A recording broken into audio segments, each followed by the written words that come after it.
Well, good evening. Oh, that's loud. Good evening, Chinese Chamber of Commerce. Thank you for having me this evening. When I got asked to come along this evening, my first thought was, well, this is ironic. Because in my 10 years of business, I actually have had moments when I have been the world's worst leader. There have been times when I have questioned whether I've made a very wrong career choice. And so when I started thinking about, well, what am I going to talk about?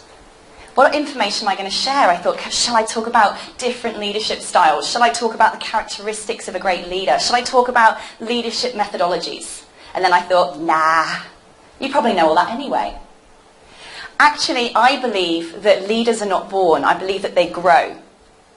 And I believe that the most powerful and transformational lessons you will learn as a leader are those that you continuously experience by trying to be one. I believe that the most important things you can learn about leadership are not learnt through a book. They're not learnt through a presentation like this. That actually the only way you can learn them is through the good, the bad, the glorious, and the downright stinking ugly experiences of trying to be a leader. So that's what I've decided to share with you this evening. So what is it for me? Now, I'll start my story with where it began for me, which is almost to the day, exactly 10 years ago, which was a day that I'll never ever forget. Now, 10 years ago, I decided that I was going to be an entrepreneur. I decided that I was going to be a leader. I was going to build a team of my own. I was going to start a business. I was going to lead an industry. I was going to make a movement. And I ran home excitedly to my partner at the time and I said, babe, babe. And he turned off his TV show and he looked at me lovingly. And I said, I'm going to be an entrepreneur. He looked me in the eyes and he said, don't come to me when it all goes wrong. And he turned his TV show back on. Hurt, but not deterred, in true entrepreneurial style. I got in my car and I drove to my mother's house as fast as I possibly could. And I said, Mum, I'm going to be an entrepreneur. And she looked at me in only the way a mother can. And she said, honey, what the hell is wrong with you? Ouch. But in true entrepreneurial style, I did it anyway. I started my training and education business, Main Training, in the UK 10 years ago. I had nothing but a whole load of hope and a tiny little corner of the dining room table.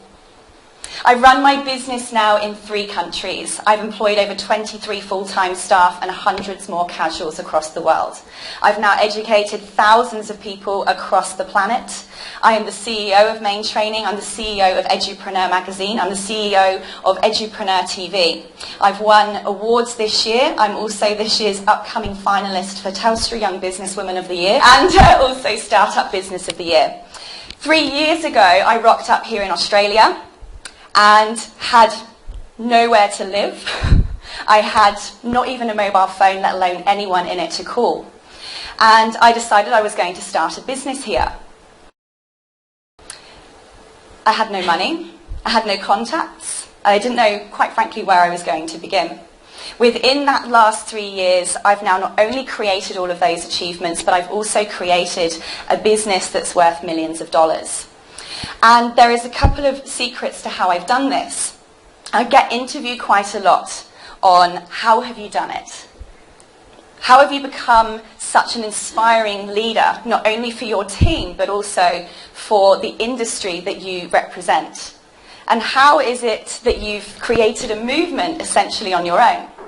And then the journalist often leans in with this one very special question, and they say, Sarah, and it's almost a whisper because it's really special, what is your secret to leadership success? So that's what I'm going to share with you tonight.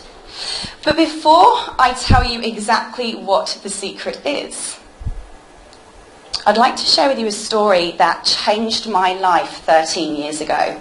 One that without the lessons learned from that story, I would not have been able to go on and create the achievements that I have. And it has been a poignant part of what has enabled me to be what I believe is sometimes a great leader. So 13 years ago, I received a phone call regarding a very good friend of mine who was suffering from a disease called Crohn's disease. And unfortunately, this disease had taken hold of my friend in a very bad way. And I got this call to say that I had to go and say my final goodbye. So I went to see my friend, and I walked wearily up the corridor, my heart in my stomach, wondering how the hell I was going to have this moment of saying goodbye to my friend. I walk into the ward, and there is only one cubicle with the curtain turned. I looked around and quickly realised that must be my friend's cubicle.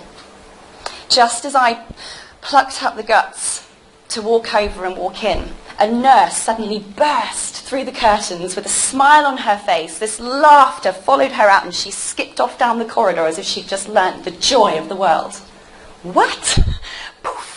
Off she went in this cloud of happiness, and I thought, well, that's weird. And I walked in, and it was definitely my friend, who was still belly laughing on his bed.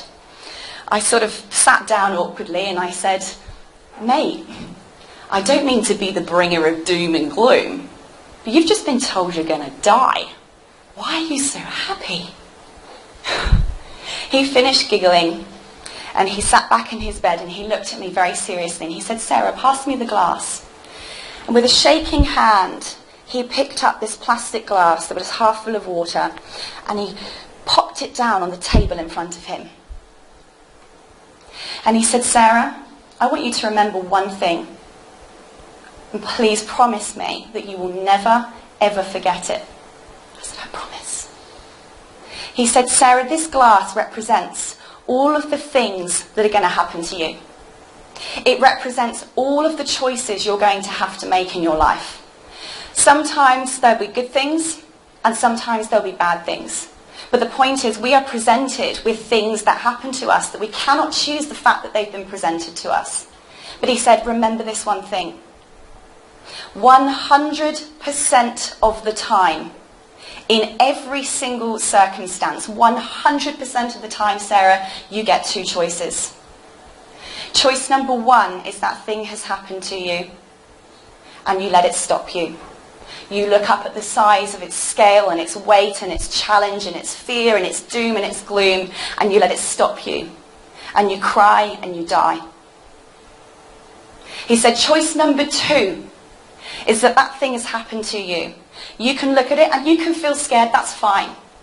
But you have the choice to look at that thing as an opportunity to learn, an opportunity to grow, an opportunity to see the world from a different angle. And you have the choice to stand up and quite simply walk around it and go, well, that sucked, but now I see it from a whole other side. Now, in leadership, you will be presented with choices every single day. You will be presented with choices that give you the opportunity to be a wonderful, amazing, inspirational, transformational leader that will make great change in the world. You'll be presented with choices that may make you a really sucky leader sometimes too. But one thing I learnt from that, and I've taken with me every single day, is that sometimes we can make good choices. Sometimes we can make bad choices. But there is no such thing as a wrong choice. Because the only wrong choice is doing nothing. The only wrong choice is seeing this thing and stopping. I believe that leaders have the ability to push through these things, not just for themselves and what it is they're representing, but for all of the people that are following them. And I don't believe that being a leader that can overcome those challenges is somebody who has some innate magical gift or special power. I simply believe that it's a choice. It's just a choice. So like I said, I don't believe that we are born a leader. I believe that we grow one. And next time you're faced with a challenging leadership decision, just remind yourself that you do have that choice. And here is my secret to success, is that every time I have been faced with a challenge, sometimes a decision so overwhelming and so heavy in its weight that I've been suffocated and I felt terrified and I've cried, I've remembered that I've had the choice, and importantly, I've not given up. I like that you mentioned that in your talk, because for me, success is not some magical gift. It's not some string of lucky chances and lucky outcomes. It's simply making the right choices and not giving up. So I believe that there is a leader within all of us. I believe that all you need to do to be a great one is to believe in yourself. Be efficacious, I call that.